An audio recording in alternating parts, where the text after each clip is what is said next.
Good morning बच्चों हम लोग ये जो कबीर चैप्टर है इसकी रीडिंग कर रहे थे। कल मैंने आपको ये जो कबीरदास जी की जो साखियाँ हैं इनकी व्याख्या बताई थी और जो साखी शब्द है उसका भी अर्थ बताया था। ठीक है, तो आज हम ये जो शब्द हैं इनकी व्याख्या करेंगे, इनका हिंदी अनुवाद करेंगे। शब्द का मतलब होता है पद। ठीक है, जैसे यहाँ से शुरू करते हैं। मोको कहाँ ढूंढे बंदे, मैं तो तेरे पास में, ना देवल ना मैं मस्जिद, ना काबे कैलाश में। यहाँ पर जो कबीरदास जी हैं वो कह रहे हैं कि मोको कहाँ ढूंढे बंदे, कि मुझे, हे मनुष्य, मुझे तू कहाँ ढूंढता है, मैं तो तेरे पास में, मैं कहीं नहीं हूँ। इसमें जो कबीरदास जी हैं वो कह रहे हैं कि ईश्वर को दूसरी जगह ढूंढने की कहीं ज़रूरत नहीं है। ठीक है, ईश्वर हर इंसान के अंदर हृदय में पाया जाता है, उसके मन में पाया जाता है। ठीक है, ना देवल ना मस्जिद ना काबे कैलाश में, न तो ईश्वर देवालय में है और ना ही मस्जिद में, ना काबे में है और ना ही कैलाश में, ना तो कौने क्रियाक्रम में, नहीं योग वैराग में। ईश्वर न तो किसी क्रियाक्रम में, ठीक है, यानी कर्मकांड में, और ना ही योग में, ना ही वैराग में है। खोजी हो तो तुरंत मिले हो, पल भर की तलाश में।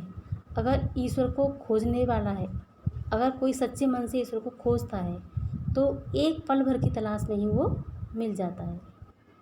कहें कबीर सुनो भाई साधु, सब श्वासों की श्वास में। इसमें कबीरदास जी कहें कि हे साधु सुनो, ईश्वर सब श्वासों की श्वास में, यानी ईश्वर का जो निवास है वो सभी मनुष्यों की सांस में है, यानी प्रत्येक मनुष्य की सांस में, यानी प्रत्येक सांस में ईश्वर का निवास है।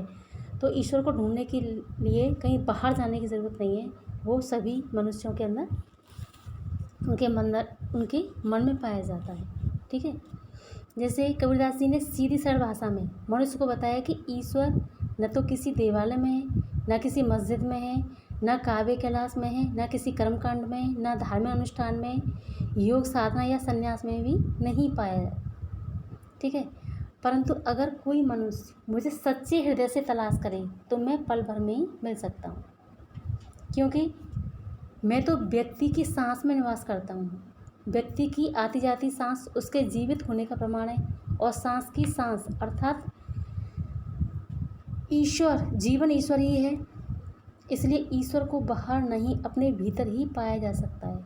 इसके लिए हमें तीर्थ पूजा उपासना करने की आवश्यकता नहीं है।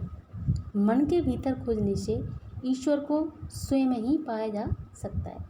ठीक है, तो इस तरह से ये जो लाइन है, ये जो पंक्तियाँ, इनका अर्थ समझ में आ गया होगा। कुल मिलाकर ये है कि कबीरदास जी कहते हैं कि ईश्वर को ढूंढने के लिए हमें मंदिर, मस्जिद, काबे, कैलाश, कोई भी तीर्थ स्थल कहीं भी जाने की ज़रूरत नहीं है। ईश्वर तो हमारी सांस में निवास करता है, यानी हमारे मन के भीतर निवास करता है। अगर जो सच्चा इंसान होता है वो एक पल की तलाश में ईश्वर को पा लेता है।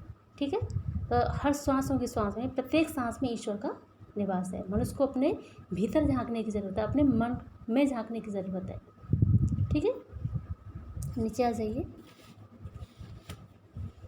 संतो भाई आई ज्ञान की आंधी रे, भ्रम की टाटी सबे उड़ानी, माया रहे न बांधी।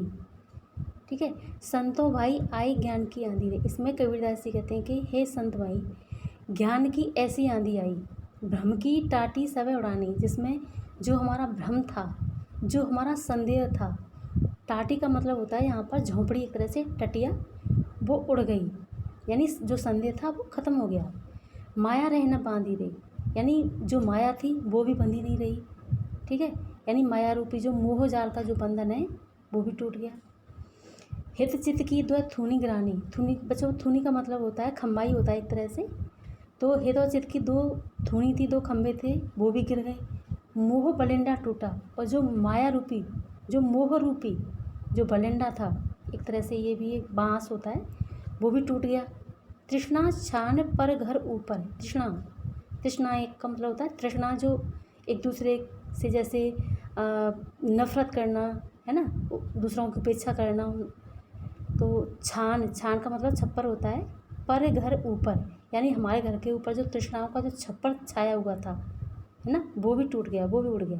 कुबदी का भांडा फूटा, और जो कुबदी का जो भांडा था, बर्तन था, वो भी फूट गया, घड़ा था वो भी फूट गया। जोग जुगत कर संतो बांधी, संतों ने योग की ऐसी युक्ति बनाई, निर्चु चुभे न पानी, निर्चु चुभे न पानी, जिसमें से पानी भी चुभ नहीं सकता, आ नहीं सकता। कूट कपट काया का निकस्या, यानी ज्ञान की आंधी ऐसी आई जिसमें कूड़ा कपट रूपी जो कूड़ा करकट था वो निकस्या, निकल गया हमारे शरीर के अंदर से। हर की गति सब जानी, और ईश्वर की जो गति थी वो सबने जानी। आंधी पीछे जो जल बूठा, यानी कि जैसे बच्चों आंधी आती है, आंधी के आपने देखा होगा आंधी आती है और उसके थोड़ी देर बाद फिर जैसे बारिश होती है हल्की हल्की, वो कहता है कि आंधी के बाद, यानी ज्ञान की आंधी आई, उसके बाद जो हल्का हल्का जो जल था वो बरसा, प्रेम हर जन भीगा, उसमें जो प्रेम हरिजन का मतलब होता है ईश्वर का भक्त, वो भीग गया। कहे कबीर भान के प्रगटे उदित भया तम कीना, इसमें कबीर जी कह रहे हैं कि भान का मतलब होता है बच्चों, आप जानते होंगे सूर्य, जैसे ही सूर्य का उदय हुआ, वो प्रकट हुए, तो भया तम का मतलब होता है अंधेरा, और खीना का मतलब होता है समाप्त हो गया या क्षीण हो गया, ठीक है। तो जैसे ही ज्ञान रूपी सूर्य उदय हुआ, तो उसमें अंधकार रूपी जो अज्ञान रूपी जो अंधकार था उसका अंत हो गया। एक तरफ फिर सुन लो दोबारा से। इसमें कबीरदास जी कहते हैं कि संतो, ज्ञान की आंधी चल पड़ी है, इस ज्ञान की आंधी से संदेह की टाटी उड़ गई, माया बंदी न रही, मुक्त हो गई, स्वार्थ के खंभे ढह गए, मोह की जंजीर टूट गई, तृष्णा को लालसा को भी कहते हैं तृष्णा की जो झोंपड़ी थी वो उलट पड़ी, कुमति का जो भांडा था यानी कलश था वो फूट गया।